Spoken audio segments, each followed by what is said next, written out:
अस्सलाम वालेकुम। कैसे हैं आप? उम्मीद है सब ठीक ठाक होंगे और अपने अपने घरों में खुश और आबाद होंगे। अल्लाह ताला आप लोगों को खुश रखे, आबाद रखे और हर तरह की नागहानी आफतों, मुसीबतों और बलाओं से और हर तरह के शर पसंद और हासिद लोगों से आपको महफूज रखे। आमीन सुमा आमीन। ये है सुबह का टाइम और मैं बना रही हूँ नाश्ता। नाश्ता बनाने के लिए सबसे पहले मैंने चाय रख दी है और नाश्ते में ना आज मेरा दिल कर रहा है कि मैं लच्छा पराठा जो होता है ना वो मैं बना के खाऊं। वैसे तो मैंने पराठे छोड़े हुए हैं क्योंकि इसमें बहुत ज़्यादा ऑयल होता है पराठों में, और लच्छा पराठा जो होता है उसमें तो बहुत ही ज़्यादा ऑयल होता है। लेकिन आज ज़रा मूड हो रहा है कि नहीं, बस आज ज़रा थोड़ा सा ऑयली सा नाश्ता किया जाए। तो खैर है, कोई बात नहीं, कभी कभी डाइट तो चलती रहती है तो कभी कभी दिल की भी सुन लेनी चाहिए, और आज मैं मुकम्मल तौर पे दिल की सुनूंगी और मैं ज़रूर बनाऊंगी आज, तो अगर अल्लाह ने चाहा तो। और बस चाय बना रही हूँ, चाय बनाने के बाद फिर मैं इंशाल्लाह जो है वो पराठा और साथ में अंडे फेंट के ना उसके अंदर थोड़ा सा सॉल्ट और थोड़ी सी जो है वो रेड चिली जो होती है वो डाल के तो बस ऐसे फ्राई कर लूँगी थोड़ा सा।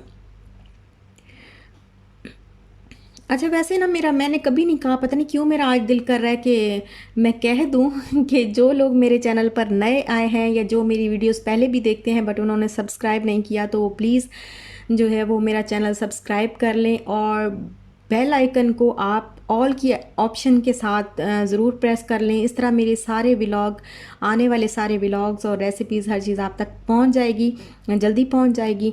और प्लीज़ लाइक भी कर दीजिएगा वीडियो को। और ये देखिए, ये अभी काम सारा जो है वो रहता है मेरा, नीचे कुकिंग करती हूँ ना तो ऑयल ऊपर जाके तो ग्रीस सी बन जाती है सारी, जो ऊपर कैबिनेट्स हैं। तो ये तकरीबन 15 दिन के बाद मैं इसको जो है वो क्लीन कर लेती होती हूँ, और अभी इसको करना है मैंने क्लीन सारा।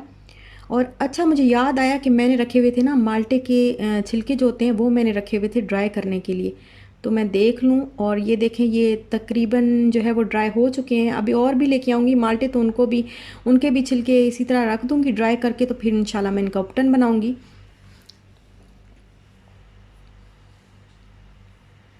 और यहाँ पे ग्रीन चिली जो है वो मेरे घर पे बहुत ज़्यादा आ गई थी, तो मैंने कहा चलो थोड़ी सी ड्राई कर लेती हूँ। फिर जैसे अभी ड्राई हो चुकी है, थोड़ी सी ओवन में रखूँगी 1 मिनट के लिए, 2 मिनट के लिए, तो फिर इसको ग्राइंड करके चाट मसाला बनाता है या जो भी कुछ बनाते हैं ना उसके अंदर फिर ऐड कर लूँगी मैं। और ये है मेरा ट्राईपॉड और ये क्लीन करने वाला है सारा। ये देखें, इस पे पता नहीं किस चीज़ के छींटे गिरे हैं। और अब लगा लेते हैं मोबाइल जो है वो ट्राईपॉड पे लगा लेते हैं। मेरी बहुत सारी सिस्टर्स अक्सर मुझसे ये सवाल करती हैं कि आप जब वीडियो बनाती हैं ना तो आपका मोबाइल कौन पकड़ता है, आपका कैमरा कौन पकड़ रहा होता है।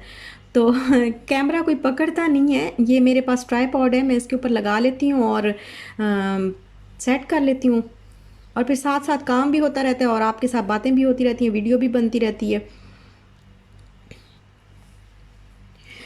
अच्छा अभी जो है चाय तो बन गई है और अब मैं बना लेती हूँ पराठे, साथ में ऑमलेट भी बना लेती हूँ सिंपल सा। और आज पता नहीं क्यों मैं ऑयल की इतनी ज़्यादा ना भरमार कर रही हूँ, ऑयल की इतनी, इतना ऑयल पता नहीं डाली जा रही हूँ चीज़ों में ना पता नहीं मुझे क्या। और अब देखें ऑयल कितना मैंने इसके ऊपर उंडेल दिए सारा। अच्छा रात को मैं सोई ना तो मेरे जहन में ऐसे मुझे जैसे कभी आ जाती है ना, जब बंदा बिस्तर पे लेटता है तो पिछली बातें, कोई ना कोई बात याद आ जाती है। तो रात को मेरे जहन में एक बात आई, मेरे हॉस्टल की बात है, हॉस्टल का एक इंसिडेंट मुझे याद आ रहा था। तो मैंने कहा मैं अपनी बहनों के साथ ना ज़रूर शेयर करूँगी, ये बात शेयर करने वाली है वाकई, तो मैं ज़रूर आपके साथ ना शेयर करूँगी। तो आज मैंने कहा चलो मैं आपको बता ही देती हूँ। मैं यहाँ पे बताती चलूँ कि मैं हॉस्टल में, सरगोदा हॉस्टल में मैं रही हूँ 4 साल, और मैंने वहाँ पे स्टडी की है। मैंने पहले भी अपने ब्लॉग में बताया था बट मेरे बहुत सारे सब्सक्राइबर्स जो हैं वो न्यू हैं, तो यहाँ पे बताती चलूँ कि मैं 4 साल सरगोदा रही हूँ, हॉस्टल में रही हूँ, वहाँ पे मैंने साइकोलॉजी स्टडी की है।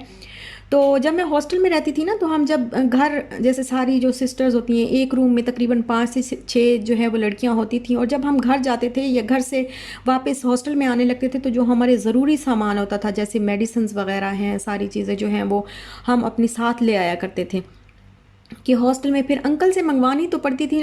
ला तो देते थे अंकल, लेकिन फिर मुश्किल होती थी काफ़ी। पहले ढूंढो अंकल को, फिर वेट करते रहो, तो फिर ज़रा मुश्किल, अब बेहतर है कि पास होनी चाहिए, तो हम वहीं से ले आते थे, घर से ही ले आते होते थे। तो जब एक दफ़ा हम मैं घर गई तो ना फिर मैं भी इसी तरह मैं ले आती थी। असल में एक दफ़ा क्या हुआ कि मेरे सर में ना बहुत ज़्यादा दर्द स्टार्ट हुआ। तो मैं हॉस्पिटल गई डॉक्टर के पास, तो उन्होंने ना एक टैबलेट थी अपटालिडान या एप्टालिडान, मुझे मुझे नाम उसका ना सही याद नहीं है कि किस तरह की थी, पिंक कलर की छोटी सी टैबलेट होती थी। तो वो उन्होंने पेन किलर मुझे दे दी कि अगर आपके सर में बहुत ज़्यादा दर्द होता ना तो फिर आप ये ले लिया करें कभी कभी। तो मैंने कहा जैसे मेडिसिन बाकी चीज़ें और जो ज़रूरी सामान मैं रख रही थी, तो मैं 4-5 जो है वो टैबलेट भी हर दफ़ा इसी तरह ले आया करती थी, तो उस दफ़ा भी मैं ले आई उसी तरह मैं 4-5 टैबलेट्स वो भी साथ में ले आई। और बाकी तो खैर मैंने यूज़ कर ली थी, एक ही मेरे पास पड़ी हुई थी। तो एक दिन क्या हुआ कि मेरी एक रूममेट थी, उसके सर में बहुत शदीद दर्द हुआ। अभी वो शायद देख भी रही हो, पता नहीं कहाँ होगी वो, कोई पता नहीं है, हम जो है अब कांटेक्ट में भी नहीं है। खैर उसके सर में ना बहुत शदीद दर्द हुआ, तो वो थी भी कुछ इस तरह की ना वावेला मचाने वाली। तो हर चीज़ में ना हाय हाय हाय हाय बहुत ज़्यादा, मेरा सर बहुत ज़्यादा, आज मेरा आखिरी दिन है, मैं मर जाऊंगी, ये हो जाएगा वो हो जाएगा।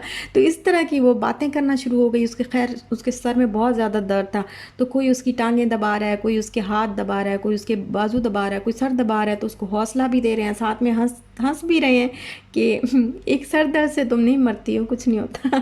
तो मुझे हंसी भी अब आ गई, मैं बात कर रही थी मुझे हंसी भी आ गई। तो वो फिर हम उसको हौसला भी दे रहे और साथ में हंस भी रहे, मजाक भी उड़ा रहे। तो अचानक से ना वो रोना शुरू हो गई और कहती नहीं मेरी तबीयत बहुत ज़्यादा ख़राब है, और जो तुम्हारे पास टैबलेट है ना, तुम वो टैबलेट मुझे चाय बना के मुझे साथ में वो टैबलेट दे दो। तो मैंने कहा वो तो फिर वो तो मुझे डॉक्टर ने दी है और मुझे नहीं पता कि तुम्हें देनी भी चाहिए या नहीं देनी चाहिए। तो कहती है नहीं ना मरो, मैं तुम्हें, मेरा भाई आएगा ना, तुम्हें मंगवा के दे दूंगी। हम बहनें थी, एक दो बहनों की तरह हम लोग रहते थे और एक दूसरे से मजाक भी और सारा कुछ चलता था, लड़ाई भी लड़ते भी बहुत ज़्यादा थे। बहुत दफ़ा हमारी लड़ाई होती थी और 5-10 मिनट के बाद हम फिर एक जैसे हो जाते थे, बिल्कुल भी एक दूसरे के लिए जो है वो दिल में बोस और कीना और ये चीज़ नफ़रतें बिल्कुल भी नहीं थी। और बड़ा अच्छा टाइम था, बहुत ही अच्छा जो है वो हम लोग रहे थे। खैर उसने मुझे इस तरह कहा, मैंने कहा शायद ये तो किसी और तरफ लेके जा रही है बात को, तो मैंने कहा अच्छा चलो हम चाय बना लाते हैं। चाय बना के हमने उसको वो टैबलेट दी। अच्छा हॉस्टल में ऐसे होता था कि डॉक्टर जो है वो रात को 9 बजे आता था, उसका एक रूम था, डॉक्टर का एक रूम था हॉस्टल में। पूरा एक बहुत बड़ा एरिया था, वहाँ पे 3 हॉस्टल थे। एक साइंस हॉस्टल था जहाँ पे जो साइंस वाले जो स्टूडेंट्स थे वो रहते थे, एक आर्ट्स वाला था, और एक जो है वो ग्रेजुएशन वाले जो मतलब जो बीए वाले स्टूडेंट्स थे वो रहते थे। तो मैं सेकेंड ईयर में थी, हम लोग तब सेकेंड ईयर में होते थे, तो हम आर्ट्स वाले उसमें थे। तो खैर वो डॉक्टर जो है वो 9 बजे आता था और 9 बजे जो जितने भी पेशेंट होते थे उनको चेक करता था, 11 बजे तक वो वापस चला जाता था। अब रात का टाइम था, तकरीबन 12 बज रहे थे, तो फिर हमने चाय बना के हमने कहा चलो इसको ये टैबलेट ही दे देते हैं, ठीक हो जाएगी, डॉक्टर तो है नहीं। तो हमने उसको वो टैबलेट दे दी। खैर चाय बनाई, चाय बनाने के बाद उसको टैबलेट दे के उसको सुला दिया। तकरीबन कोई 20 से 25 मिनट गुजरे होंगे कि वो अचानक से ना हड़बड़ा के उठ बैठी, और सर्दियों के दिन थे, उसने लिहाफ लिया हुआ था वो भी फेंक दिया, और बोल नहीं कुछ सकती थी, बस ना इशारे कर रही थी हाथों से, और उसकी आंखों से पानी, नाक से पानी, मुंह से पानी, और वो कुछ भी नहीं कह सक रही थी। और बस अपने सीने पे ज़ोर ज़ोर से हाथ मार रही थी, उसका सांस रुक रहा था, बस वो बताने की कोशिश कर रही थी। खैर हम भी परेशान हो गए कि ये क्या हो गया अचानक से इसको ना। तो बड़े हम इतने ज़्यादा जो है वो परेशान हुए, सारा हॉस्टल इकट्ठा हो गया, रश हो गया कि क्या हुआ क्या हुआ। सारी जो है वो लड़कियां रूम के अंदर, रूम के बाहर, हर तरफ जो है वो सारी लड़कियां इकट्ठी हो गई कि इसको क्या हो गया। तो हम भी बस बड़े परेशान और रोए धोए कि क्या हो गया इसको। खैर हम जल्दी से वार्डन की तरफ गए और उनको कहा कि आप कुछ करें, रिक्शा मंगाएं, जो भी इसको हॉस्पिटल लेके जाना है। फिर वो उन्होंने रिक्शा मंगाया, साथ में मैं गई, मेरी वही मेरी रूममेट गई, और साथ में वार्डन जो थी वो गई, और अंकल जो हमारे चौकीदार थे वो भी साथ में गए। तो हॉस्पिटल गए, खैर उसका चेकअप वगैरह हुआ। तो डॉक्टर ने पूछा कि क्या, जो इमरजेंसी में गए तो डॉक्टर ने पूछा कि क्या हुआ क्या नहीं हुआ। तो हमने बताया कि इस तरह कर किसी तबीयत ख़राब थी, और ये जो मेडिसिन है वो इसने इसको चाय बना के जो है हमने ये मेडिसिन दी है।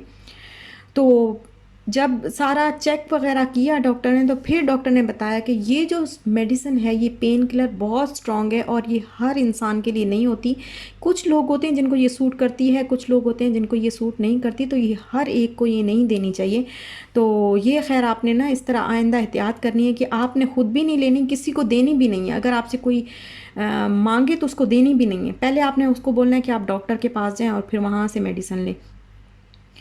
तो बस खैर उसको इंजेक्शन वगैरह लगाया और उसको दवाइयाँ दी और फिर घर आ गया। अल्हम्दुलिल्लाह वो ठीक हो गई थी, अल्लाह का शुक्र है। और अगर कुछ हो जाता तो मैं सारी ज़िंदगी ख़ुद को माफ़ ना कर पाती कि मेरी वजह से जो है इस तरह उसके साथ हुआ और उसकी सांस रुक गई, बिल्कुल बहुत परेशानी हुई। और बस ये है कि हम जो ये जो सेल्फ़ मेडिकेशन होती है ना, ये बहुत ही ख़तरनाक होती है इंसान के लिए। हम पाकिस्तानियों की ये बहुत आदत है। सर में दर्द है, पैनाडोल ले लो, बाजू में दर्द है, पैनाडोल ले लो, नाखून में दर्द है, पैनाडोल ले लो, टांगों में दर्द है, पैनाडोल, कुछ भी हो रहा है, नाक में, कान में, कहीं भी दर्द है, बस पैनाडोल ले लो, उससे सेट हो जाएगा। तो ये हमारी जो ना सेल्फ मेडिकेशन की जो आदत है, ये तकरीबन हर घर में ही पाई जाती है और ये बहुत बुरी आदत है। ये बिल्कुल भी नहीं जो है वो करना चाहिए कि हम खुद अपना इलाज करना शुरू हो जाते हैं और मेडिसिन लेना शुरू हो जाते हैं। बहुत से लोगों ने ना फक्कियाँ बना के रखी होती हैं कि जैसे ना खाना खाएंगे ना, खाना खाने के बाद ऐसे ही बस आदतन, मजबूरी है ना, आदत है तो फक्की, एक चम्मच फक्की जो है वो ले ली, चाहे गैस हो रही है नहीं हो रही, चाहे जलन मैदे में फील हो रही है या नहीं हो रही, बस फक्की लेनी है तो फक्की ले ली। तो इस तरह नहीं होना चाहिए। इस तरह हम जब मेडिसिन लेते रहते हैं तो एक टाइम ऐसे आता है कि हमारी जो आदत, तो हमारी जैसे एक टैबलेट हम लेते रहते हैं ना, तो फिर एक टाइम आता है कि वो जो एक टैबलेट होती है ना, वो हमारे लिए काफ़ी नहीं होती, वो असर अपना छोड़ देती है। तो फिर हमें डोज जो है वो डबल करनी पड़ती है, बढ़ानी पड़ती है। तो इसलिए ये चीज़ें जो है, इन चीज़ों से एहतियात बहुत ज़रूरी है। जैसे लिखा होता है ना, बच्चों की पहुँच से दूर रखें, तो असल में वो हमारे लिए भी है कि हम अपनी पहुँच से भी मेडिसिन जो है वो दूर ही रखें। थोड़ा सा बर्दाश्त कर लें, थोड़ा सा वेट कर लें, हो सकता है ऐसे ठीक हो जाए। और अगर नहीं होता तो फिर डॉक्टर से जो है वो कंसल्ट करके उसके बाद जो है वो हमें मेडिसिन लेनी चाहिए। बस तब का दिन था और आज का दिन मैंने कभी भी मेडिसिन ऐसे नहीं ली। कभी कभी जो है मुझे गैस की जब तकलीफ़, कभी मेरे मैदे में गैस होती है या मेरे मैदे में जलन शुरू हो जाती है, तो कभी मैं इनो ले लेती हूँ। कभी बहुत, वो भी जब प्रेगनेंसी थी तब के दिनों में ना, ज़रा थोड़ी सी मसला था ना, हाजमे का थोड़ा मसला होता है, तो तब उन दिनों में मैं थोड़ा सा ना कुछ ले लिया करती थी। बट अब मैं नहीं लेती तब के। उसके बाद मैं सबको मना करती हूँ, मेरे मैके में, ससुराल में, कहीं भी कोई भी मेडिसिन ले रहा हो, मैं यही कहती हूँ कि बिल्कुल भी नहीं लेनी है, आपने बिल्कुल भी मेडिसिन ना लिया करें। ससुराल में तो खैर आदत बहुत कम है, वो लोग तो इतना नहीं लेते, मेडिसिन की इतनी उनको आदत नहीं है। बट मेरे मैके वाले तो बिल्कुल बहुत ही ज़्यादा, इतने जितने भी सारे रिश्तेदार जो है ना, वो सारे सेल्फ मेडिकेशन पे लगे होते हैं। तो ये चीज़ जो है ये ख़तरनाक है। खैर बस मैंने आज जो है, मेरा दिल कर रहा था कि मुझे रात को ये वाक़या याद आया ना, तो मैंने कहा मैं ज़रूर आप लोगों के साथ शेयर करूँगी कि ऐसे मेरे साथ एक दफ़ा हुआ था और बहुत ही बुरा हुआ था। उसके बाद इतना मुझे दुख हुआ कि मैंने तुम्हें क्यों दी। मैं उसको बोल रही थी, नाज़िया उसका नाम था, पता नहीं शायद मुझे अब देख रही हो, पता नहीं वो कहाँ है, मैं यहाँ पे हूँ। और सारी जो सिस्टर्स हैं वो पता नहीं कहाँ कहाँ, कौन किसकी कहाँ शादियाँ हुई, क्या हुआ, कोई पता नहीं है मुझे। कोई, तब के दिनों में मोबाइल भी नहीं हमारे पास होते थे, लैंडलाइन होते थे, तो वो नंबर पता नहीं कहाँ डायरियाँ चली गई और कुछ पता नहीं उनका। खैर अब नाश्ता जो है वो मैंने बना लिया है और नाश्ता मैं करके फिर बाकी काम निपटा लूँगी सारे घर के। और नाश्ता करने के बाद ना, ये जो बर्तन होते हैं ना, ये पता नहीं दिल करता है कि अलादीन का चिराग हो और ऐसे बंदा रगड़े और अलादीन आए और आके वो धो के और चला जाए। ये इतना ज़्यादा जो काम होता है ना, बर्तनों का जो रफड़ा होता है ना, ये मेरे से नहीं संभाला जाता। मेरा बिल्कुल, मैं दिल को समझाती रहती हूँ, नाश्ता करने के बाद मैं बैठती हूँ तो मुझे सोच आती रहती है कि किचन में बर्तन जो है वो पड़े हुए हैं, और फिर मैं दिल को समझाती हूँ खुद को कि जाके बर्तन धो लो, खुद ही धो लो। बस बर्तन जो है वो मैंने धो लिए और ये चूल्हा उसके बाद मैंने साफ़ करना था। चूल्हे के ऊपर ये डेली इस तरह ना, जब भी कुछ पकाती हूँ तो थोड़ा बहुत ऐसे हल्का सा क्लीन कर लेती हूँ, ताकि ज़्यादा जो है वो उसके ऊपर चिकनाई या कोई चीज़ जो ज़्यादा वो जम ना जाए।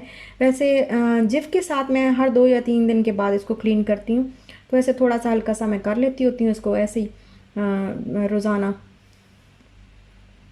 और किचन जो है वो तो क्लीन है, क्योंकि इसको मैंने इसकी ज़रूरत नहीं है धोने की, तो क्योंकि इसको ना मैंने कल ही वॉश किया था, किचन को भी, और मोप भी किया था कल घर में।